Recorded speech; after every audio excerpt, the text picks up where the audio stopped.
Ryan Humphries. Welcome to the CU CateCast, and we begin a new series this week of talks on the books of the Bible, what it functions as a short introduction to them. Now, I tend to preamble too much, so I'm not going to do that this time with an entire doctoral thesis on biblical theology and how that works, but I do want to preamble just enough to let you know that this is going to be oriented toward our community, toward us reading the Bible, not toward us getting degrees in the Bible. So we will have to kind of play it out and see what's going to be too much, what's going to be not enough information, what information we're going to care about, and what information we're not going to care about. And we're also just going to have to play by ear and figure it. So I'll look forward to your feedback on what's going to help us here to read the Bible better, because there's a lot of stuff that we could get off on tangents on that may or may not be helpful for us. It's also worth noting that there are exactly 14 billion different commentaries on the Bible and introductions that range from a half a paragraph to an entire book on every single book of the Bible. So if you're interested in more, there's a ton of different resources out there. So I'm just going to try to give what's helpful for us. So I'm going to end my preamble there and just dive right in with the first book in everybody's compilation of the Bible, the book of Genesis. Now, Genesis is the first word of the Greek translation. That Greek translation begins with the word Genesis. The Hebrew word is Bereshit, and both of them mean the same thing. In the beginning, in the start. The Latin phrase is in principio. If you've ever listened to the Latin Mass, eventually you'll come across the first words of Genesis. But all of them mean the same thing, the beginning. Now, let's start with just a quick note on what it means to be a book when we think about the Bible. We don't want to think about the Bible as a book in the modern sense. It's not a John Grisham novel with a beginning, a middle, and an end. It's not a book that is compiled by an editor that has all of the exact same themes working together. We're dealing with scrolls. Right? We're dealing with scrolls that have been arranged the way they're arranged by people over the course of a long time. And we're also in the book of Genesis dealing with an oral tradition. Stories that were told around campfires for hundreds and maybe even longer, thousands of years that were then arranged much, much later. The reason that we talk about the first 5 books of the Bible as the books of Moses is that we probably didn't get any kind of structured way of writing everything down until there was the establishment of a priest class. And the reason we call priests clerics is because they were clerks. They were the ones who could write. And so the first time we have a clerical class showing up in Hebrew, in the Jewish culture, is when Moses establishes the priesthood of Aaron, which is going to be somewhere between the 14th and 12th centuries BC. And so just in your head, keep in your mind that Moses is showing up somewhere in there around 1300 BC, somewhere in there. And so that's when we have a group of people with the leisure and the settledness and the instruction, the literacy to actually sit down and write books. Before that, we're dealing with oral tradition. So that's why it's really difficult to kind of to date exactly when all of these different books of the Bible before that come together. The book of Genesis is less of a book and more of a magazine, if you want to keep it that way. It's a lot of different stories brought together, structured by an editor in a way that they thought would do the best job of helping us. Now, it comes in 2 big chunks. The first 11 chapters of the book of Genesis are prehistory. This is the chunk where we start to look at where did the world come from? Where did the universe come from? Where did humanity come from? That chunk of prehistory exists using a language of myth. Now, myth makes people uncomfortable. We live in a Protestant part of the world. Myth does not mean untrue. Myth does not mean made up out of thin air to make Zeus look good. Myth does not simply mean whatever we kind of had that sense of that college notion of Norse myth or Greek myth or whatever. Mythological language is something we all have. If you've ever read The Lord of the Rings, if you've ever seen those movies, you're reading books that are written in a mythic style. And so when we talk about the myth of the first 11 chapters of the book of Genesis, we're not saying that they are not real, accurate, truthful, or good. We're simply saying they're not history in the way that we think of history, where you want facts and dates and exact information, nor are they science in the way that we're trying to explain every specific detail, nor do they exist as a narrative like we think of it now, where if there's a plot hole, that's a big old giant problem. They are myth in the sense that they are intended to explain something grand in an idea that can be comprehended in something that is relatively simple. And so if you read the book of Genesis, the first couple chapters, you say, gosh, where did all these people show up from? I thought God only made a handful of people. There's Adam and Eve, and there's Cain and Abel, then there's Seth. Where'd all these other people come from when they get kicked out of the garden? That's okay. That's not a problem, because the book is not trying to give us an historically accurate, detailed origin story to our heroes, Adam and Eve. The book is trying to give us a mythological structure to understanding themes like chosenness, themes like the goodness of God, the consequence of sin. And we'll get into that a little bit more, but myth is a better way to tell that story to people who are sitting by a campfire at night than it might be to tell that same story to us who are reading books, with 1,000 pages and who have degrees on the wall saying, look at me, I'm brilliant. There's a very, very different kind of purpose to each of those different types of literature and telling.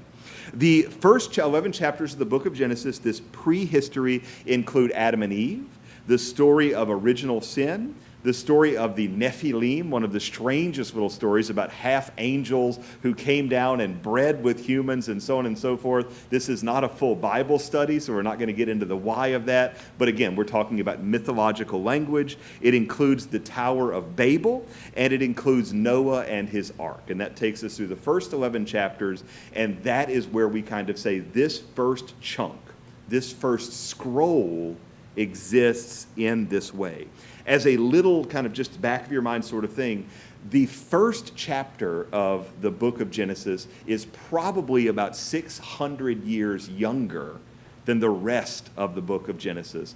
There's not a particularly strong, again, I don't want to get into Bible study stuff. It's just, that's why there are two creation stories right on top of each other. We tend to believe that the priestly class added in that first chunk for the purpose of saying the 7-day week is what we really need to stick with, and for the purpose of giving people an understanding of the universe, and because at the beginning we really didn't understand the universe as anything beyond the planet Earth, whereas the first chapter kind of draws a larger picture. Again, it's not that it's untrue, it's just told in a different linguistic style, and it's meant to teach a different set of lessons than what a physicist might study.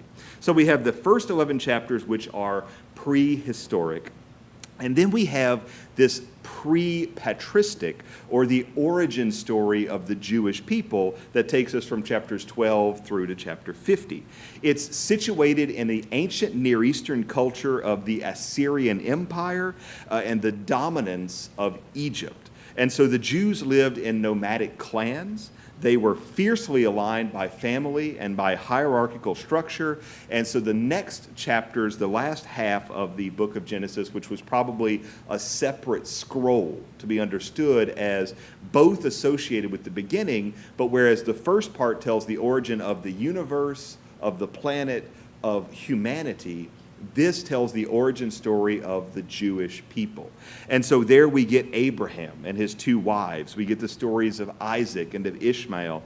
We get the story of Isaac and the birthright question, Jacob and his 12 sons that are going to go on to set up the 12 tribes of Israel. And of course, we get the story of Joseph, the wonderful, wonderful story of Joseph, who is sold into slavery by his brothers, and then who ultimately becomes a sign of God's providence and gets them into Egypt, which is a big deal because it protected the Jews from the Assyrian Empire in Iran, which was very happily going around and murdering everybody in sight. So, there's also a secondary historical narrative to keep in mind. These nomadic clans were being killed off pretty hard by the Assyrians. The Assyrians were tough people, and they ruled everything that wasn't Egypt for 2,500 years which is a startlingly long amount of time that the Assyrian Empire was the king of the universe. They were ultimately followed up by the Persian Empire, and there's a whole complicated history that we never really get in Western civ classes today.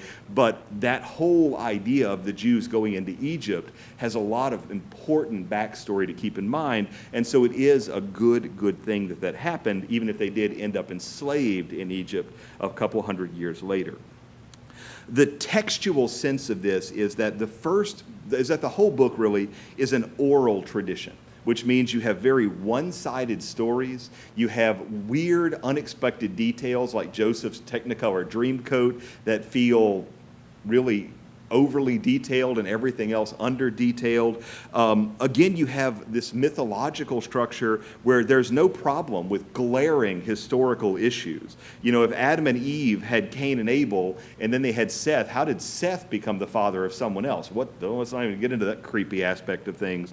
Or you know, where does the serpent come from in the garden? How does that even happen? Or what's the story with the Nephilim? Or what about Noah and the flood? And you know, what is the broader questions of how exactly did Noah's very small cadre go on to found all the rest of humanity? And it's better not to get ourselves too caught up in those questions because, again, this is mythological language. We're not trying to set an historical context.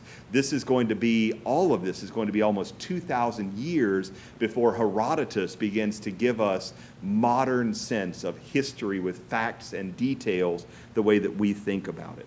Major themes in terms of reading the book of Genesis is going to be creation and establishment and what that means to be historically grounded.